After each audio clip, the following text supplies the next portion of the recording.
Hello and welcome to At Your Service, where we are truly at your service. I'm Mia Noel. I'm Emerson Elledge. And I'm Casey Alexander. Today we're going to be going over media literacy, what it is, how you can be better at it, and also how to not be illiterate. Maybe not that last one. We will be talking about how to think critically, becoming a smart consumer of products and information, and recognizing points of view. All right, media literacy is the ability to take different types of media and understand the messages they're sending. So basically, like, kids take in a lot of TV, like now. YouTube. Yeah, YouTube now. So all of that information that they're coming in, like that's coming into their little brains, is bouncing around in there. And I don't know where I'm going with this metaphor, but it's not even a metaphor. So basically, anytime you see something or that's like not in real life, Anytime that you have a source that isn't firsthand, like as in like you are not currently experiencing the event yourself, make sure that you know that it could be wrong and you can identify the biases that are in it. Call back to last episode.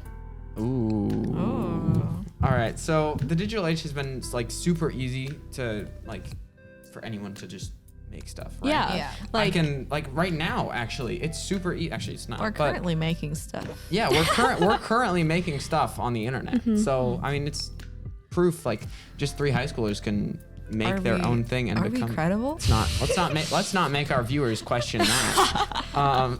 We are very credible. Yeah, So- we're 3 sophomores.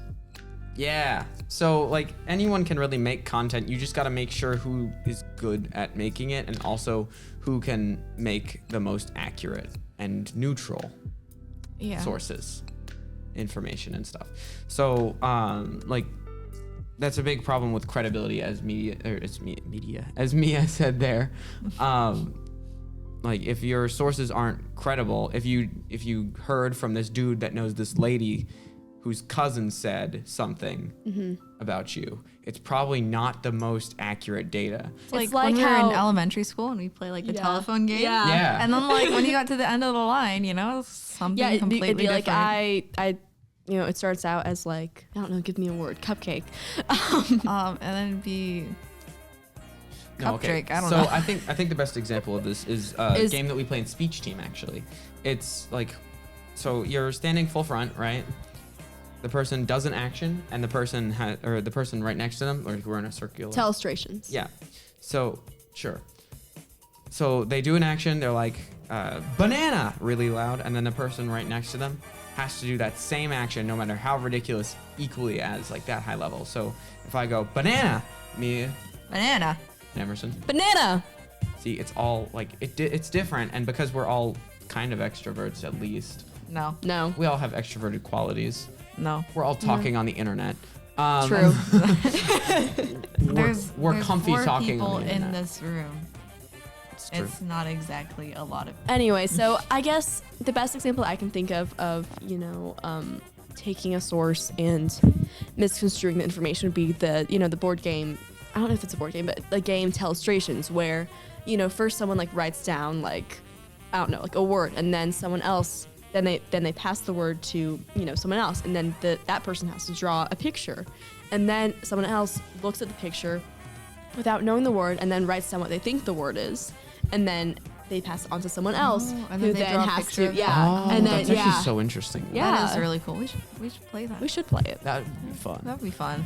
Okay, so regardless of fun games, this happens with media, like Which is not as fun, not as fun. So because then people Can have actual repercussions. yeah, and it's to listen to misinformation misinformation. or disinformation. So it's misinformation. it's misinformation. Misinformation is the blatant, or telling people the wrong information on purpose, whereas disinformation is More just accidental. not knowing.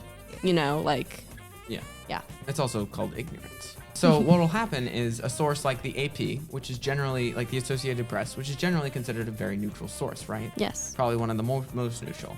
That article gets read by someone at Politico, right? And they're like, oh, this article is really cool. Let me write it for my newspaper. And so they kind of write around the same subject, but they leave out certain details that the AP would include. Yes. Then a person farther down the line like I'm trying to think of Infowars. like sure, let's go with Infowars. That's a bit further down the line. But basically a few more steps down that line, we get Infowars or like Breitbart or something. And they're writing these crazy stories that don't make any sense And that aren't true at all. and that aren't true at all. However, they're still somewhat based in that original AP article. However, It's like fake slightly, it maybe. It's pretty distorted. Not Yeah. slightly, but Yes. like pretty distorted. It's like taking an original photo of someone and just like like doing the spin filter on, you know, the spin filter. Yeah. I'll put Yeah, one on yeah, us yeah. right now. But Okay. like, so like you'll put a spin filter on it so it doesn't make any sense in the way that it is. And yet people are still reading from these sources that just take like from original sources like Breitbart or Infowars. Infowars or I'm trying to And, think of the Palmer report And they'll take it as true because it's, Yes. because they trust it, I guess. yeah, they trust Yeah. it. Like they Believe in it? believe in it. Yeah. So how do we avoid this? Well, you can learn to think critically. I was about to say, there's this radical thing called. Actually, no. There's this not Epic new thing. radical thing called critical thinking, where you think. Critically. Could this actually happen? You need to consider why certain information is included and why certain information may be excluded. Yeah. Or like Yeah. so. All right. So, The stock market. sure, if you're reading an article about the stock market and you're like, okay, this stock is going up, or actually, let's use NFTs for an example. Ooh. Because They aren't real. I still don't fully know what they I are. still do not get They're, it. Just like um, Bitcoin. Infungible tokens or something. We Yeah, we it's- know that. yeah, Like, no, why we can't you know- just screenshot? No, that's besides the point. Yeah. So with NFTs, right? You reading an article about it and why NFTs are like- that's they're what like it's called. they're harmful to the environment, right? Mm. And so, because it's wasted. money. I The don't machines know. that are used to make like the tokens take up energy and stuff. Yeah. Huh. Something like that. So you're buying or you have an NFT, right? And you're looking up like you're reading an article on it, and it says it's bad for the environment. You look up why are NFTs bad for the environment. You read a second article on this, and it's like it goes in detail on that. You look up like. And it says, like, the it says like machines used to it says make like blockchains or something, and you're like, okay, what is a blockchain?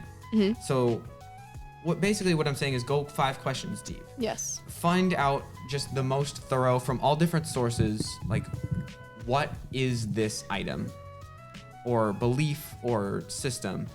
That is my way of just seeing if it's real, what it is, what it means, all of that sort of stuff. All right, as we're rounding out as we're like nearing the end of this episode, we'd like to go to what we always do every episode, which is the joke.